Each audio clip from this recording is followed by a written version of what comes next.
Hello दोस्तों, स्वागत है आप सभी का आपके अपने YouTube channel white page exam पर। तो दोस्तों आज फिर मैं हाजिर हूँ आपके सामने एक और नई वीडियो के साथ में। दोस्तों आज की वीडियो का टाइटल और थंबनेल आप देख चुके होंगे। दोस्तों आज हम बात करते हैं साइंस के चैप्टर नंबर 11 जिसे मानव नेत्र तथा रंग बिरंगा संसार कहते हैं। तो दोस्तों हम अपने चैनल पर कक्षा 10 और कक्षा 12 से रिलेटेड सभी महत्वपूर्ण क्वेश्चनों की सीरीज चला रखी है, जिसमें सभी महत्वपूर्ण क्वेश्चन कवर कराए जा रहे हैं, चाहे वो कोई से भी टॉपिक का क्वेश्चन हो, चाहे कक्षा 10 और कक्षा 12 का कोई से भी विषय का क्वेश्चन हो। दोस्तों सबके क्वेश्चन कराए जा रहे हैं जो भी इंपॉर्टेंट है, और दोस्तों वो भी सीरीज वाइज चैप्टर वाइज। तो दोस्तों अगर आप वो वीडियो देखना चाहते हो तो मैं उन सभी का लिंक डिस्क्रिप्शन में दे दूंगा, आप वहाँ से जाकर भी देख सकते हो। तो दोस्तों शुरू करते हैं आज की अपनी वीडियो। दोस्तों यूपी बोर्ड परीक्षा यानी दोस्तों जो यूपी बोर्ड की परीक्षा होने वाली है क्लास 10 साइंस 2023, यानी दोस्तों जो 2023 में यूपी बोर्ड की परीक्षा होगी दोस्तों उसके लिए मोस्ट इंपॉर्टेंट है। चैप्टर नंबर 11 है मानव नेत्र तथा रंग बिरंगा संसार। मानव नेत्र तथा रंग बिरंगा संसार। दोस्तों आज चैप्टर नंबर 11 करेंगे मानव नेत्र तथा रंग बिरंगा संसार। दोस्तों ये बहुत ही महत्वपूर्ण चैप्टर है आपकी परीक्षा की दृष्टि से, क्योंकि इससे हर बार क्वेश्चन पूछा जाता है। तो दोस्तों मैं इसलिए इस चैप्टर को लेकर हूँ मोस्ट इंपॉर्टेंट क्वेश्चन 2023 एग्जाम, यानी दोस्तों इन क्वेश्चनों की संभावना आपके एग्जाम में 99% है कि दोस्तों ये क्वेश्चन आपके एग्जाम में छप जाए। 99% संभावना है कि दोस्तों ये क्वेश्चन आपके एग्जाम में छप जाए, क्योंकि दोस्तों ये ऐसे क्वेश्चन है जिनसे यानी जो हर बार बोर्ड परीक्षा में पूछे जाते हैं। क्योंकि दोस्तों ये है बहुत ही ऐसे टॉपिक है कि बोर्ड परीक्षा में बार बार जो एग्जामिनर होता है इन्हें रिपीट करता है। तो 2023 बोर्ड परीक्षा वाले स्टूडेंट जरूर देखें। दोस्तों जो 2023 में बोर्ड परीक्षा देंगे वो स्टूडेंट इस वीडियो को जरूर देख ले, क्योंकि दोस्तों उनके लिए बहुत ही मोस्ट इंपॉर्टेंट क्वेश्चन है। दोस्तों आज आप यहाँ से 5 से 6 नंबर की आप आज यहाँ से नंबर लेके जाओगे अगर आपने इस पूरी वीडियो को देखा और आपने इसका नोट्स तैयार कर लिया। अगर आप नोट्स भी तैयार नहीं करते तो मैं इसका PDF white page exam Telegram channel पर भी प्रोवाइड करा दूंगा, आप वहाँ से भी जाकर डाउनलोड कर लेंगे। तो दोस्तों क्वेश्चन नंबर 1 से पहले जाने से पहले अगर आप चैनल पर नए हो तो चैनल को जरूर सब्सक्राइब कर देना, वीडियो को अपने दोस्तों तक जरूर शेयर कर देना। और हाँ दोस्तों आप एक प्यारा सा कमेंट बॉक्स में जरूर टाइप करना कि आप सभी को वीडियो अच्छी लग रही है या नहीं लग रही है। दोस्तों ये आप मुझे कमेंट बॉक्स में जरूर टाइप कर देना और वीडियो को लाइक भी कर देना। तो दोस्तों पहला क्वेश्चन है, प्रश्न नंबर 1 है नेत्र की समझन। दोस्तों पहले क्वेश्चन से शुरुआत करते हैं। वो कह रहा है कि नेत्र की समझन क्षमता से क्या अभिप्राय है। नेत्र की समझन क्षमता से क्या अभिप्राय है। तो दोस्तों आप सभी देख रहे हैं 2011, 12, 13, 15, 17, 19, 22। दोस्तों बहुत ही रिपीटेड क्वेश्चन है। 11, 12, 13, 15, 17, 19, 22 दोस्तों इनमें पूछा गया है। तो दोस्तों नेत्र लेंस की वह क्षमता जिसके कारण वह अपनी फोकस दूरी को समायोजित करके दूर तथा निकट की वस्तुओं को स्पष्ट देख पाता है, नेत्र की समझन क्षमता कहलाती है। दोस्तों एक बार वो समझिए, नेत्र लेंस की वह क्षमता यानी किसकी, हमारे नेत्र लेंस की वह क्षमता जिसके कारण वह अपनी फोकस दूरी को समायोजित का मतलब दोस्तों एक जगह टेक सकता है, समायोजित का मतलब एक जगह रोक सकता है करके दूर, चाहे तो दूर हो तथा निकट हो की वस्तुओं को स्पष्ट देख पाता है, नेत्र की समझन क्षमता कहलाती है। यानी दोस्तों नेत्र की वह क्षमता जिसके द्वारा वह अपनी फोकस दूरी को एक जगह रोक लेता है, फोकस दूरी को समायोजित का मतलब एक जगह रोक लेता है करके, समायोजित करके दूर, चाहे तो दूर हो चाहे निकट हो, दूर और निकट की वस्तुओं को स्पष्ट देख पाता है, इसे नेत्र की समझन क्षमता कहलाती है। दोस्तों क्वेश्चन नंबर 2 करते हैं। क्वेश्चन नंबर 2 क्या कह रहा, स्वस्थ आंख के लिए दूर बिंदु कहाँ स्थित होता है। यानी स्वस्थ आंख के लिए दोस्तों आप अपनी आंख से कितना दूर देख सकते हो, तो स्वस्थ आंख के लिए दूर बिंदु कहाँ स्थित होता है। तो स्वस्थ आंख के लिए दूर बिंदु अनंत पर स्थित होता है। स्वस्थ आंख के लिए अनंत बिंदु दूर तक स्थित होता है। यानी दोस्तों अगर आपकी आंख ठीक है तो आप बहुत ज़्यादा दूर यानी अनंत तक देख सकते हैं, यानी जहाँ तक आपकी दृष्टि जाती है आप दोस्तों वहाँ तक देख सकते हो, यानी अनंत तक देख सकते हो स्वस्थ आँख के लिए। क्वेश्चन नंबर 3 दोस्तों निकट दृष्टि दोष क्या है, इसका निवारण किस प्रकार किया जाता है। यानी निकट दृष्टि दोष क्या है, इसका निवारण किस प्रकार किया जाता है। तो दोस्तों आप सभी देख रहे होंगे ये क्वेश्चन 2011, 2012, 2013, 15, 16, 18 और 19 में पूछा गया है कि निकट दृष्टि दोष क्या है। दोस्तों ध्यान रखना निकट दृष्टि दोष और दूर दृष्टि दोष में बहुत ज़्यादा अंतर है। ये कौन सा पूछा है, निकट दृष्टि दोष पूछा है कि निकट दृष्टि दोष क्या है और इसका निवारण का मतलब दोस्तों अगर किसी की आंख में निकट दृष्टि दोष हो गया तो यानी इसका इलाज किस प्रकार किया जाता है। तो निकट दृष्टि दोष से नेत्र मनुष्य को यानी युक्त युक्त दोस्तों युक्त है ये, यानी निकट दृष्टि दोष से युक्त, यानी जिसकी आंख में निकट दृष्टि दोष होगा वो नेत्र द्वारा मनुष्य को समीप की वस्तु तो स्पष्ट दिखाई देगी। यानी अगर निकट दृष्टि दोष है तो समीप की वस्तु स्पष्ट दिखाई देगी, परंतु दूर की वस्तु स्पष्ट नहीं दिखाई देती। इस दोष को दूर करने के लिए चश्मे में उचित फोकस दूरी का अवतल लेंस का प्रयोग करते हैं। तो दोस्तों देखो, सीधा सा हिसाब है, अगर व्यक्ति को यानी इसे मान लीजिए ये सांप है और दोस्तों यह एक वस्तु रखी है, एक यहाँ रखी है और एक यहाँ रखी। तो दोस्तों अगर उसे ये वाली वस्तु दिखाई दे रही है, अगर ये वाली वस्तु सांप दिखाई दे रही है और ये वाली वस्तु सपा नहीं दिखाई दे रही, तो दोस्तों उसकी आंख में कौन सा दोष है? अगर ये वाली वस्तु स्पष्ट दिखाई दे रही है और ये वाली नहीं दिखाई दे रही, तो दोस्तों जब कह रहा निकट दृष्टि दोष से युक्त नेत्र द्वारा मनुष्य को समीप की वस्तु तो स्पष्ट दिखाई देती है, यानी जो पास की वस्तु उतने से स्पष्ट दिखाई दे रही है, लेकिन जो दूर की वस्तु है वो कैसी दिखाई दे रही? लेकिन दूर की वस्तु स्पष्ट नहीं दिखाई देती। इस दोष को दूर करने के लिए चश्मे में उचित फोकस दूरी के अवतल लेंस का प्रयोग करते हैं। दोस्तों आई होप कि आपके क्वेश्चन समझ में आया होगा। यानी जब हमें पास की वस्तु तो स्पष्ट दिखाई दे रही है, निकट दृष्टि दोष, ध्यान रखना, और दूर की वस्तु स्पष्ट नहीं दिखाई दे रही है, तो हमारी आंख में कौन सा? निकट दृष्टि दोष है। और इसका निवारण किस प्रकार किया जाता है? इसका निवारण हमें कैसे करना? उचित फोकस दूरी के अवतल लेंस का प्रयोग करते हैं, यानी इसके निवारण के लिए उचित फोकस दूरी के अवतल लेंस का प्रयोग करते हैं। अब चलते हैं दोस्तों क्वेश्चन नंबर, जो हमारा अंतिम क्वेश्चन है, क्वेश्चन नंबर है 4। निकट दृष्टि दोष हो गया। अब दोस्तों हम बात करते हैं दूर दृष्टि दोष क्या है। तो दोस्तों अब सभी देखते हैं कि जब हमें दूर की वस्तु स्पष्ट दिखाई देती है, पहले पढ़िए, निकट दृष्टि दोष से क्या अभिप्राय है? दूर दृष्टि दोष क्या है, यानी जो दूर दृष्टि दोष क्या है, इसके निवारण के लिए क्या क्या उपाय किए जा सकते हैं? तो दोस्तों निकट दृष्टि दोष क्या है, इसे दूर करने के लिए किस प्रकृति के लेंस को प्रयोग किया जाता है? 2011, 13, 15, 17, 18, 19, 20। 2011, 13, 15, 17, 18, 19, 20 दोस्तों हर 2 साल के अंतर्गत पूछा जाता है। तो शायद उम्मीद है कि दोस्तों आपकी बार आपका 2023 में ये क्वेश्चन पूछ लिया जाए। 2-3 साल के अंतर्गत में पूछा जा रहा है। अब की बार पूछा दूर दृष्टि दोष क्या है। तो दोस्तों दूर दृष्टि दोष से युक्त नेत्र द्वारा मनुष्य को दूर की वस्तु तो स्पष्ट दिखाई देती है, परंतु समीप की वस्तु स्पष्ट नहीं दिखाई देती। इस दोष को दूर दृष्टि दोष कहते हैं। दोस्तों अब समझिए, देखिए, यानी इस तरह से समझिए, यानी ये एक आदमी है दोस्तों जैसे ही बना, समझ लीजिए ये एक आदमी है और ये यहाँ कोई वस्तु रखी हुई है। यहाँ कोई वस्तु रखी हुई है दोस्तों, ये एक आदमी है और यहाँ एक वस्तु रखी हुई है दोस्तों, यहाँ एक वस्तु रखी हुई है, ये वस्तु रखी हुई है दोस्तों, यानी ये वस्तु रखी है दोस्तों। अगर इस व्यक्ति को ये वस्तु अगर स्पष्ट दिखाई दे रही है, तो दोस्तों कौन सा उसकी आंख में कौन सा दोष है? निकट दृष्टि दोष, यानी निकट दृष्टि दोष है। अगर उसे पास की वस्तु स्पष्ट दिखाई देती है और दूर की वस्तु स्पष्ट नहीं दिखाई देती। और दोस्तों अगर उस आदमी को ये वाली वस्तु तो स्पष्ट दिखाई दे रही है, लेकिन ये वाली वस्तु स्पष्ट नहीं दिखाई दे रही, तो उसकी आंख में कौन सा दोष होगा? दूर दृष्टि दोष। यानी उसका कहने का मतलब है जब हमें पास की वस्तु तो स्पष्ट दिखाई दे रही है तो हमारी आंख में, और दूर की वस्तु नहीं दिखा रही, तो हमारे में कौन सा? निकट दृष्टि दोष है। लेकिन जब हमें दूर की वस्तु तो स्पष्ट दिखाई दे रही है लेकिन पास की वस्तु स्पष्ट नहीं दिखाई दे रही, तो कौन सा दोष है दोस्तों? वो दूर दृष्टि दोष कहलाता है। अब जिस तरह से हम अगर निकट दृष्टि दोष है तो दोस्तों उसमें अवतल लेंस का प्रयोग करेंगे। कौन सा? अवतल लेंस का प्रयोग करते हैं। लेकिन जब हमारी आंख में दूर दृष्टि दोष होगा तो दोस्तों उत्तल लेंस का प्रयोग करते हैं। तो दोस्तों ध्यान रखना, अगर हमारी आंख में निकट दृष्टि दोष है तो अवतल लेंस का प्रयोग करेंगे, और दूर दृष्टि दोष है तो उत्तल लेंस का प्रयोग करते हैं। दोस्तों देख लीजिए उत्तल लेंस का प्रयोग कैसे करते हैं।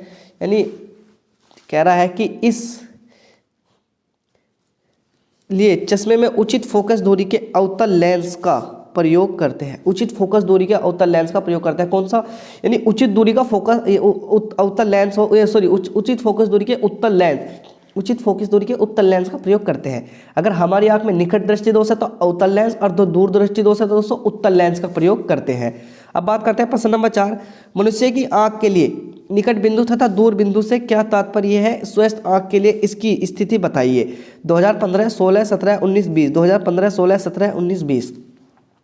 वो कह रहा है कि मनुष्य की आंख के लिए निकट बिंदु तथा दूर बिंदु से क्या तात्पर्य है? स्वस्थ आंख के लिए इनकी स्थिति बताइए। यानी मनुष्य की निकट बिंदु कौन सा है और दूर बिंदु कौन सा है, और स्वस्थ आंख के लिए इनकी स्थिति बताइए। तो दोस्तों चलते हैं, देखो आप देख रहे होंगे 2015, 16, 17, 19, 20 में पूछा गया है। तो दोस्तों सबसे बात करते हैं कि निकट बिंदु क्या है। यानी वह निकटतम बिंदु जिसे नेत्र अपनी अधिकतम समझन क्षमता का उपयोग करके स्पष्ट देख सकता है, नेत्र का निकट बिंदु कहलाता है। यानी वह निकट बिंदु जिसे नेत्र अपनी अधिकतम समझन क्षमता का उपयोग करके स्पष्ट देख सकता है, नेत्र का निकट बिंदु कहलाता है। इस बिंदु से नेत्र तक की दूरी को सुस्पष्ट दर्पण की अल्पतम दूरी कहते हैं।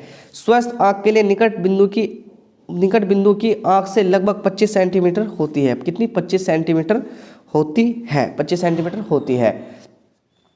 यानी वह निकटतम बिंदु जिसे नेत्र अपनी अधिकतम समझन क्षमता का उपयोग करके, यानी जो हमारा आंख है वो अपनी अधिकतम यानी एक जगह फोकस करके उपयोग करके स्पष्ट देख सकता है, नेत्र का निकट बिंदु कहलाता है। यानी जब हमारा नेत्र अगर किसी वस्तु को एक जगह यानी अपनी आंख को एक जगह रोककर उसे स्पष्ट देख सकता है, नेत्र का निकट बिंदु कहलाता है। इस बिंदु से नेत्र की दूरी को स्पष्ट दर्पण की अल्पतम दूरी कहते हैं। यानी इस बिंदु से नेत्र की दूरी को स्पष्ट दर्पण की अल्पतम दूरी कहते हैं। स्वस्थ आंख के लिए निकट बिंदु से की आंख से लगभग दूरी 25 सेंटीमीटर। यानी स्वस्थ आंख के लिए निकट बिंदु से दूरी कितनी? 25 सेंटीमीटर होती है। अब बात करते हैं दोस्तों दूर बिंदु क्या होता है। वह दूरतम बिंदु जिस तक कोई नेत्र वस्तुओं को सुस्पष्ट देख सकता है। यानी वह दूर बिंदु यानी जिसे हम स्पष्ट नहीं देख सकते, नेत्र का दूर बिंदु कहलाता है। सामान्य नेत्र के लिए अनंत दूरी पर स्थित होता है। नहीं, सामान्य आंख के लिए अनंत दूरी पर स्थित है। सामान्य नेत्र 25 सेंटीमीटर से अनंत दूरी तक रखी सभी वस्तु को स्पष्ट देख सकता है, स्पष्ट देख सकता है। दोस्तों एक बार और समझिए, यानी वह दूरतम बिंदु यानी वह दूरतम यानी बहुत ज़्यादा दूर है, वह दूरतम बिंदु जिसे कोई नेत्र वस्तुओं की वस्तु को सुस्पष्ट देख सकता है। यानी कोई दूर बिंदु है उसे हम वस्तु को यानी मान लीजिए हमने ऐसे 1 किलोमीटर दूर एक पेन रख दिया, तो दोस्तों उसे हम स्पष्ट देख सकते हैं। यानी वह स्पष्ट देख सकते हैं, तो नेत्र का दूर बिंदु कहलाता है। यानी हम जितनी भी दूर देखते हैं उसे नेत्र का दूर बिंदु कहते हैं, और हम जितना पास का देख सकते हैं उसे नेत्र का निकट बिंदु कहते हैं। इस तरह समझ लीजिए। सामान्य नेत्र के लिए है अनंत दूरी पर होता है। यानी सामान्य नेत्र के लिए जो हमारी आंख है उसके लिए अनंत दूरी पर होता है। सामान्य नेत्र 25 सेंटीमीटर से अनंत दूरी तक रखी सभी वस्तु को स्पष्ट देख सकता है। यानी जो हमारा सामान्य नेत्र है वो 25 सेंटीमीटर से अधिक, अगर दूर बिंदु है तो 25 सेंटीमीटर से अधिक की वस्तु देखेगा, और जो पास बिंदु है तो 25 सेंटीमीटर से यानी 25 सेंटीमीटर तक की बिंदु देख सकता है। अब दोस्तों हम चलते हैं क्वेश्चन नंबर 5, वर्णांधता से क्या तात्पर्य है। 2015, 17, 18, 19, 20। 2015, 17, 18, 19, 20 में पूछा गया है दोस्तों, वर्णांधता से क्या तात्पर्य है। जब व्यक्ति एक से अधिक रंगों की पहचान अथवा रंगों में भेद नहीं कर पाता। यानी दोस्तों अगर व्यक्ति, मान लीजिए आप हैं ये दोस्तों, आप हैं ये और आपके सामने मैंने 3-4 रंग रख दिए। जैसे मैंने एक तो आपके सामने रेड रख दिया, एक वाइट रख दिया, एक ब्लू रख दिया, एक ब्लैक रख दिया। दोस्तों 4 रंग रख दिए मैंने। अगर मैं आपसे कहूँ कि इन रंगों को पहचाने, तो इन रंगों को ये रंग कौन कौन से हैं। तो दोस्तों जब आप इन रंगों में भेद नहीं कर पा सकते, यानी जब आप जो रेड है अगर आप इसे बता दो वाइट, जो वाइट है इसे बता दो रेड, जो ब्लू है इसे बता दो ब्लैक, और जो ब्लैक है उसे बता दो ब्लू। तो दोस्तों जब आप रंगों में भेद नहीं कर पाते, नहीं कौन सा रंग सही है, जब व्यक्ति एक से अधिक रंगों की पहचान अथवा रंगों में भेद नहीं कर पाता, तो इस दोष को वर्णांधता कहते हैं। यानी जब आप इन रंगों को नहीं पहचान पाओगे तो आपकी आंख में कौन सा दोष है, वर्णांधता दोष है। यानी जैसे अगर आप रेड को तो ब्लैक बता रहे, ब्लैक को रेड बता रहे, तो दोस्तों आपकी आंख में वर्णांधता रोग है, जो आप जब रंगों में आप भेद नहीं कर पा रहे हो। दोस्तों क्वेश्चन नंबर 6 की ओर चलते हैं। क्वेश्चन नंबर 6 समझिए। क्वेश्चन नंबर 6 क्या कह रहा है दोस्तों, कह रहा है कि प्रिज्म से सफेद प्रकाश गुजरने पर न्यूनतम व अधिकतम विचलन किन रंगों का होता है। 2013, 15, 17, 18, 19, 20। यानी प्रिज्म से सफेद प्रकाश के गुजरने पर न्यूनतम व अधिकतम विचलन किन रंग का होता है। प्रिज्म से सफेद सफेद प्रकाश के गुजरने पर लाल रंग का विचलन न्यूनतम तथा बैंगनी रंग का विचलन अधिकतम होता है। ध्यान रखना, वो कह रहा है कि प्रिज्म से, अगर हमने प्रिज्म से कोई प्रिज्म, अभी बताऊंगा दोस्तों, अगला क्वेश्चन वो ये है कि जब हम प्रिज्म से कोई प्रकाश डालते हैं तो न्यूनतम में अधिकतम विचलन यानी कौन सबसे ऊपर जाएगा, कौन सबसे नीचे जाएगा, वो यानी कौन कौन से रंग है, यानी प्रिज्म से प्रकाश के गुजरने पर न्यूनतम में अधिकतम विचलन किन रंगों का होता है, यानी न्यूनतम में अधिकतम विचलन किन रंगों का होता है। तो दोस्तों प्रिज्म से सफेद प्रकाश के गुजरने पर लाल रंग का विचलन न्यूनतम तथा बैंगनी रंग का विचलन अधिकतम होता है। प्रिज्म से सफेद प्रकाश के गुजरने पर, यानी अगर प्रिज्म से सफेद प्रकाश गुजर रहा है तो लाल रंग का विचलन न्यूनतम तथा बैंगनी रंग का विचलन अधिकतम होता है, यानी लाल रंग ज़्यादा चमकेगा और बैंगनी रंग कैसा, कम चमकेगा। प्रिज्म से सफेद प्रकाश के गुजरने पर लाल रंग का विचलन न्यूनतम, यानी जो लाल रंग का विचलन है वो कम होगा तथा बैंगनी रंग का विचलन अधिकतम होगा, बैंगनी रंग का विचलन अधिकतम होगा। दोस्तों बहुत ही मोस्ट इंपॉर्टेंट क्वेश्चन आपकी परीक्षा की दृष्टि से, यानी प्रिज्म से अगर हम प्रकाश गुजार रहे हैं तो लाल रंग का विचलन न्यूनतम तथा बैंगनी रंग का विचलन अधिकतम होता है। अब दोस्तों चलते हैं अगले क्वेश्चन की ओर। दोस्तों अब देखिए इस क्वेश्चन को, क्वेश्चन नंबर 7। पहले दोस्तों क्वेश्चन पढ़िए, क्वेश्चन भी बहुत बड़ा है। वन विक्षेपण से क्या तात्पर्य, यानी जो वन विक्षेपण है वो उससे क्या तात्पर्य है। प्रिज्म द्वारा सफेद प्रकाश के वन विक्षेपण का कारण समझाइए, यानी सफेद प्रकाश के वन विक्षेपण का कारण से किन किन रंग का प्रकाश का विचलन सबसे अधिक होता है, किन किन रंग का प्रकाश का विचलन सबसे अधिक होता है। 2011, 12, 16, 17, 19, 20। दोस्तों 17, 19, 20 दोस्तों ये बहुविकल्प यानी ये विस्तृत उत्तरीय प्रश्न है जो आपकी परीक्षा में 7 नंबर का पूछा जाएगा, 7 नंबर का आपकी परीक्षा में आता है, यानी कितना 7 नंबर का आता है। तो दोस्तों कह रहा है कि वन विक्षेपण से क्या तात्पर्य, यानी पहले तो वन विक्षेपण बताइए, वन विक्षेपण क्या होता है। फिर प्रिज्म द्वारा सफेद प्रकाश के वन विक्षेपण का कारण बताइए, यानी प्रिज्म द्वारा सफेद, यानी जो हम सफेद प्रकाश डालते हैं उसका वन विक्षेपण क्यों होता है, और किस रंग का प्रकाश का विचलन सबसे अधिक होता है, यानी किस रंग का प्रकाश का विचलन सबसे अधिक होता है। तो दोस्तों समझिए, सबसे पहले हम मानते हैं वन विक्षेपण क्या है।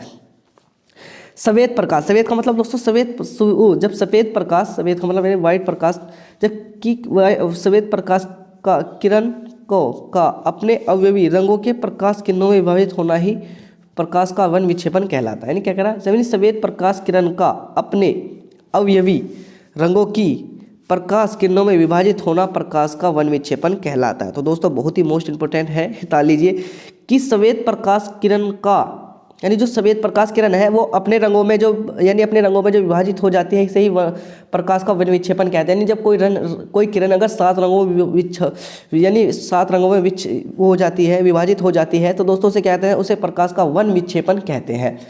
अब देखिए मैंने एक हेडिंग, एक डायग्राम बनाया है आपके लिए, यानी दोस्तों ये तो प्रिज्म हो गया, ये सफेद प्रकाश होगी।